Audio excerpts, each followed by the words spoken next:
Dek, apa nama ni, Dek? Tak tahu cikgu, nampak macam slipper je. Slipper? Okay, dia ada nama. Namanya, saya bagi clue. Okay? Dia mula dengan P. Tahu tak? P. P. Tak tahulah cikgu. Tak tahu lagi. Okey, saya bagi satu lagi clue. Dia ada P-A-R-A.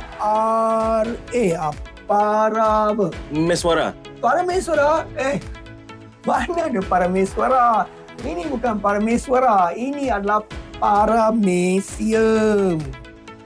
Jangan pergi panggil adik parameswara tau. Ini paramecium.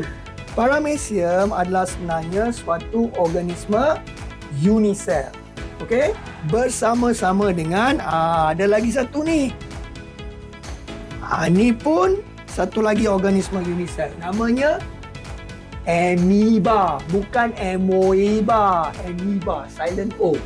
So dalam bio kamu akan belajar tentang amoeba dengan paramecium dalam kerja tingkatan 4 bab 2. Jadi, okey, siapa-siapa yang nak masuk kelas bio, jangan tunggu lama-lama.